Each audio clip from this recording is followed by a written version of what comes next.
Em uma noite chuvosa de outono em Lisboa, Sofia ouviu a porta da casa bater com força e quando como um trovão em seu peito.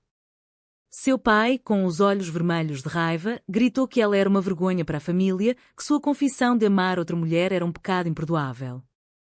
Mas antes que ele pudesse arrastá-la para fora, a avó, com seus 78 anos de sabedoria enrugada, interveio, posicionando-se como um escudo humano entre pai e filha, declarando que ninguém tocaria em Sofia enquanto ela vivesse.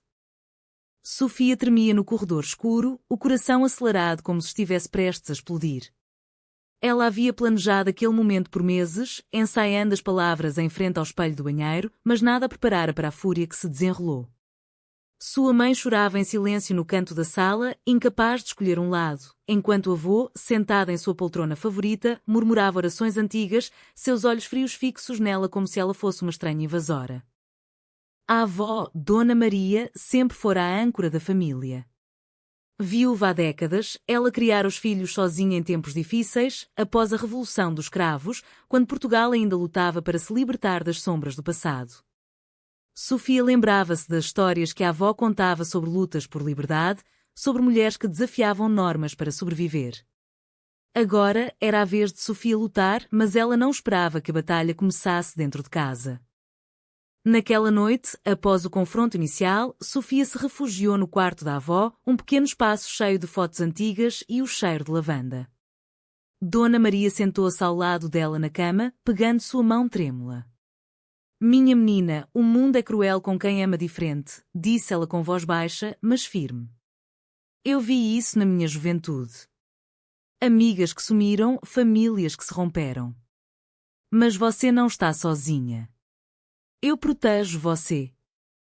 Sofia chorou, aliviada e aterrorizada ao mesmo tempo. Ela havia-se apaixonado por Ana, uma colega de universidade em Coimbra, onde estudava literatura. Ana era vibrante, com cabelos cacheados e um sorriso que iluminava as salas de aula. Elas se conheceram em uma aula sobre poesia feminina e o que começou como amizade evoluiu para algo profundo, algo que Sofia não podia mais negar. Mas em uma sociedade ainda marcada por tradições católicas e conservadoras, admitir isso era como acender um fósforo em um barril de pólvora. No dia seguinte, a tensão na casa era palpável. O pai, João, um homem de negócios rígido, mal olhava para Sofia durante o café da manhã. Ele havia sido influenciado pelo avô, Manuel, um veterano da guerra colonial que via o mundo em preto e branco. Manuel insistia que Sofia precisava de correção, talvez um retiro religioso ou pior. "Isso é influência moderna, essa bobagem de direitos", resmungava ele. "Na minha época, resolvíamos com disciplina." Dona Maria, no entanto, não recuava. Ela confrontou o filho na cozinha, enquanto Sofia escutava da porta entreaberta. "João, você esqueceu o que eu te ensinei? Amor não se escolhe, se sente. Se você expulsar sua filha, perde a mim também." João ficou em silêncio, o rosto contorcido em conflito. Ele amava a mãe, mas a pressão do pai e da sociedade sufocava. Sofia decidiu não esperar passivamente. Ela ligou para Ana, contando tudo em sussurros. Ana, que vinha de uma família mais liberal no Porto, ofereceu refúgio. "Vem para cá, Sofia. Nós enfrentamos juntas." Mas Sofia hesitava. Fugir significava abandonar a avó, que tanto sacrificava por ela. E se o avô convencesse o pai? E se a mãe, sempre submissa, não a defendesse? À medida que os dias passavam, a casa se transformava em um campo de batalha sutil. Conversas sussurradas, olhares acusadores, silêncios pesados. Sofia sentia o peso da culpa, questionando se sua verdade valia o caos. Mas Dona Maria incentivava: "Lute pelo que é certo, mesmo que doa." Sofia começou a planejar, reunindo forças para o que viria a seguir. O conflito escalava quando Manuel chamou uma reunião familiar. Sentados na sala, ele anunciou: "Sofia precisa ir embora. Isso infeta a família." João assentiu relutantemente, mas Dona Maria se levantou, voz trovejante: "Sobre o meu cadáver." Sofia, coração na boca, percebeu que sua avó pagaria qualquer preço por ela. Os dias seguintes foram um turbilhão de emoções para Sofia. Ela mal dormia, assombrada por pesadelos onde era expulsa para as ruas frias de Lisboa, sozinha e rejeitada. Ana ligava diariamente, sua voz um bálsamo, mas a distância entre Coimbra e Lisboa parecia intransponível. Eu venho-te buscar se precisar, prometia a Ana, mas Sofia sabia que envolver a namorada complicaria tudo. Dona Maria, percebendo a angústia da neta, começou a compartilhar segredos do passado. Em noites tranquilas, no quarto iluminado por uma lâmpada fraca, ela contava sobre uma amiga de juventude, Isabel, que amara outra mulher em segredo durante os anos da ditadura. Elas foram descobertas e Isabel desapareceu. Nunca mais a vi, murmurava Dona Maria, olhos úmidos. Eu jurei que, se tivesse poder, protegeria quem ama assim. Essas histórias fortaleciam Sofia, mas também a aterrorizavam. Portugal havia mudado desde 1974, com leis progressistas e casamentos igualitários desde 2010, mas as raízes conservadoras persistiam, especialmente em famílias tradicionais como a dela. No trabalho, João ouvia comentários homofóbicos de colegas, o que o envergonhava ainda mais. Ele lutava internamente, amava a filha, mas temia o julgamento social. Manuel, o avô, intensificava a pressão. Ele visitava a igreja diariamente, rezando pela cura de Sofia e convencia João a considerar opções drásticas, como terapia de conversão, embora ilegal. É pelo bem dela, insistia. Sofia ouviu uma discussão acalorada uma noite. João hesitava, mas Manuel manipulava com memórias da infância rigorosa. A mãe de Sofia, Teresa, finalmente quebrou o silêncio. Em uma tarde chuvosa, enquanto preparavam o jantar, ela puxou Sofia para um abraço. Eu não entendo, filha, mas te amo. Foi um pequeno vitória, mas insuficiente. Teresa temia confrontar o marido e o sogro, presa em um casamento de submissão. Sofia decidiu agir. Ela marcou uma reunião com um grupo de apoio LGBT em Lisboa, o ILGA Portugal. Lá, ouviu histórias semelhantes, rejeições, reconciliações, perdas. Uma mulher mais velha compartilhou, às vezes, a família demora, mas o amor vence. Inspirada, Sofia planejou confrontar o pai diretamente. A oportunidade veio em um jantar familiar tenso. Manuel começou a pregar sobre moralidade, mas Sofia interrompeu. Avô, isso não é doença. É quem eu sou. João ficou em choque, Manuel enfurecido. Dona Maria apoiou, escutem ela. O jantar terminou em caos, com Manuel saindo furioso. Naquela noite, João procurou Sofia no jardim. Eu não sei o que fazer, confessou. Seu avô me pressiona, mas você é minha filha. Sofia viu uma brecha. Pai, escolha o amor sobre o medo. Mas João recuou, ainda conflituado. Ana chegou inesperadamente no fim de semana, dirigindo de Coimbra. Elas se encontraram em um café em Alfama, onde Sofia desabafou. Minha avó me protege, mas o custo é alto. Ana a beijou suavemente na bochecha, nós construímos nosso futuro. Mas ao voltar para casa, Sofia encontrou Manuel e João discutindo planos para mandá-la embora. Dona Maria interveio novamente, ameaçando deserdar João se ele cedesse.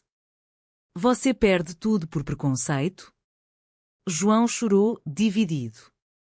Sofia percebeu que sua avó sacrificava a unidade familiar por ela e a culpa a consumia. O clímax do file se aproximava quando Manuel sofreu um pequeno mal-estar, culpando o stress causado por Sofia. No hospital, ele murmurou para João, resolva isso ou perca meu respeito. Sofia, ao lado da cama, sentiu o peso, sua existência ameaçava a saúde do avô. A saúde de Manuel piorou ligeiramente, forçando a família a se unir temporariamente. Sofia visitava o hospital relutantemente, sentindo olhares acusadores de tios e primos que haviam sido informados. Rumores se espalhavam, a neta é você sabe. Em uma sociedade onde o catolicismo ainda influenciava, Sofia se sentia como uma pária. Dona Maria acompanhava, segurando sua mão. Ignoro-os, minha menina. Eles não entendem. Mas internamente, Sofia questionava, valia a pena? Seu amor por Ana era real, mas o preço, a saúde do avô, a dor do pai, era avassalador. Ana sugeriu que Sofia se mudasse para o Porto, onde sua família era acolhedora. Lá podemos ser livres. Sofia considerou, mas abandonar Dona Maria parecia traição. Ela me protegeu, agora eu protejo ela. João, sob pressão, marcou uma conversa privada com Sofia. No parque da Gulbenkian, ele admitiu: eu tenho medo do que as pessoas dirão. Mas te ver sofrer me mata. Sofia chorou: pai, o preconceito é o verdadeiro inimigo. Pela primeira vez, João ouviu, mas Manuel o chamou de volta à linha. Teresa, vendo o marido vacilar, finalmente confrontou Manuel no hospital. Pai, pare de manipular. Sofia é nossa. Manuel, fraco mas teimoso, rebateu: isso destrói a família. Teresa recuou, mas a semente da dúvida foi plantada. Sofia se envolvia mais com a comunidade LGBT, participando de eventos em Lisboa. Lá, encontrou força em histórias de superação. Uma amiga nova, Rita, compartilhou: minha família me expulsou, mas eu reconstruí. Isso a fez refletir sobre opções radicais.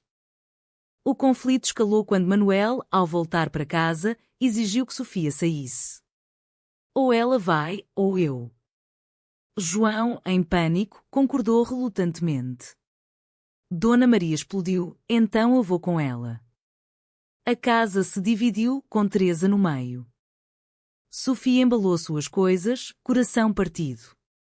Ana veio ajudá-la, e as duas compartilharam um momento de intimidade emocional, planejando o futuro. Mas ao ver Dona Maria chorando, Sofia hesitou. No auge, João confrontou o pai: você me criou para ser forte, mas isso é fraqueza. Manuel, chocado, silenciou.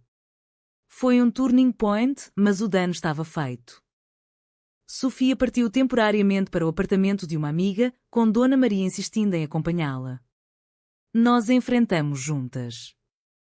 Mas a separação doía, e Sofia se perguntava se sua verdade valia o sacrifício.